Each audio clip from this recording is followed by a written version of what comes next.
was raining earlier in the day, but it seems like the sunlight's coming out. Lots of people shopping still, it seems. And what did I read today? How about this one? Where apparently, I guess, there was this drone in Taiwan that apparently was able to last for about 20 hours, I guess. It's not like an ordinary drone, it's more like Reaper size.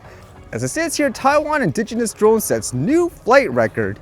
Taiwan's indigenous Tengyun 2 drone set a new flight record of 20 hours. A source told Liberty Times on December 24th, showing it's capable of patrolling the Taiwan Strait. The Tengyun 2 is being developed by the National Chengsheng Institute of Science and Technology. Its previous record was 10 hours set in June 2022 when it circled the perimeter of Taiwan's air defense identification zone. The extended flight time was accomplished through performance adjustments and improvements. According to the NCSIST, the long-endurance Tengyun 2 can fly at medium to high altitudes, has satellite guidance, and can carry multiple payloads. It is capable of autonomous takeoff and landing, has multiple guidance control links and ground network guidance control functions. It can carry electronic optical devices, infrared sensors, synthetic aperture radar, electronic reconnaissance gear, and voice air traffic communication equipment.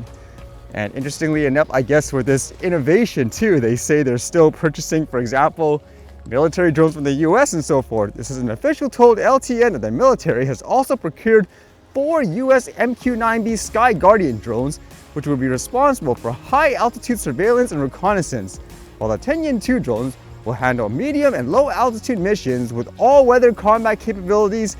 These drones will reportedly provide increased flexibility in mission execution. A lot more people using military drones, and again, it makes me wonder if this is kind of in response to that viral video, the one where there were border agents or guards or whatever in Taiwan. There was this drone, for example, stalking them. They didn't really have a way to deal with it. They threw rocks at it.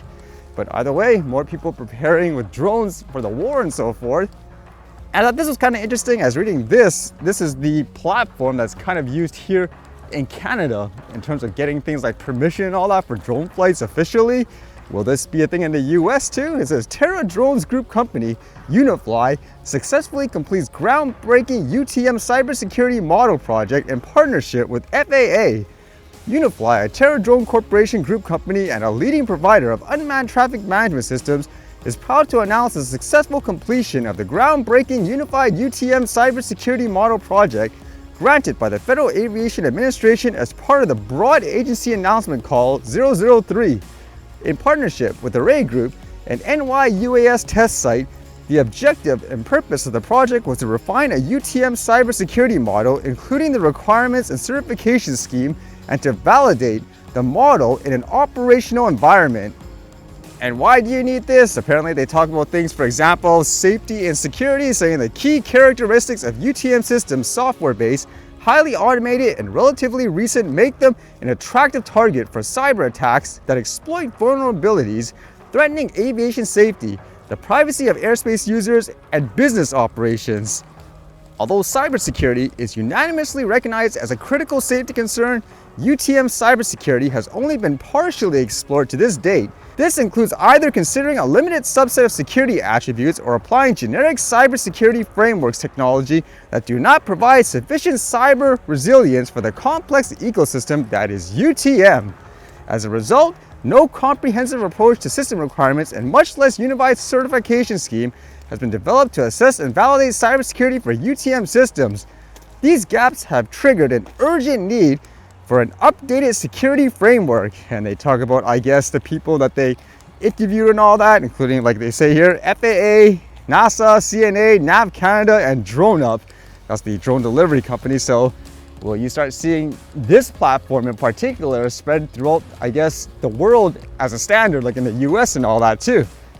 Ultimately, in my opinion, it should still come down to what you're using and how. Can you imagine people, like thousands or millions of people registering their quote toy drones, say, I want to fly in my backyard today, and then they use this, for example? It'd be a little bit overwhelming, I would imagine. With that thought, actually, of things, let's just say like regulations and law, for some reason this was popping up here today, where there were conversations about whether or not Canada should ban things like cigarettes. This one says, Canada urged to consider a lifetime ban on cigarette sales to anyone born after 2008. So why did this come up? It says health experts are urging the federal government to impose a lifetime ban on cigarette sales to anyone born after 2008. a proposal inspired by New Zealand policy being shelved by that country's new prime minister.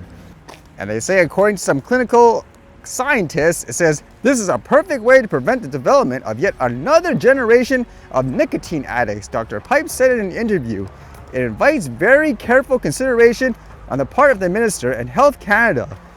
He said tobacco remains Canada's leading cause of disease, disability, and death, and is an unbelievable burden on the healthcare system. The approach the New Zealand government brought forward in 2021 was well thought out and reviewed academically, he said, adding that many interested in tobacco control welcomed its introduction by the government of then Prime Minister Jacinda Ardern. But Prime Minister Christopher Luxon, who leads a coalition government that came to power after an election in the fall, has said his government will repeal the tobacco policies before they come into effect. And then they mentioned how other places like Britain is considering something similar as well. It's kind of an interesting topic too, because people often say, should people have the right to, let's just say, do unhealthy things because it's their body and so forth?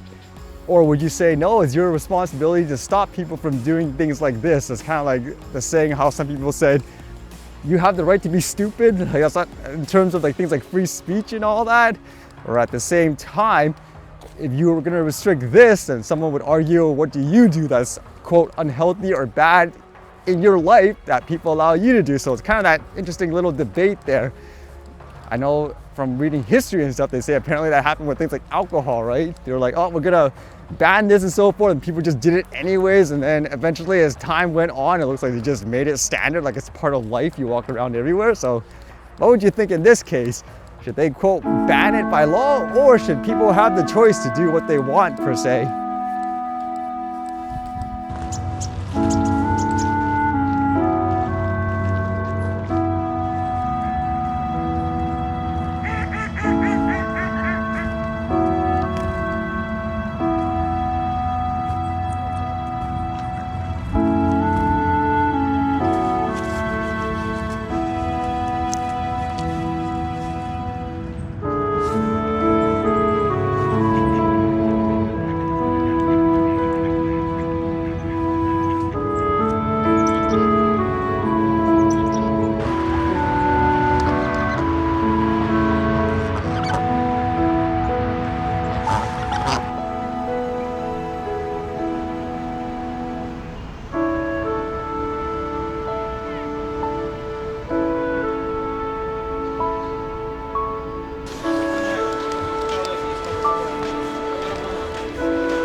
All right, see you guys later.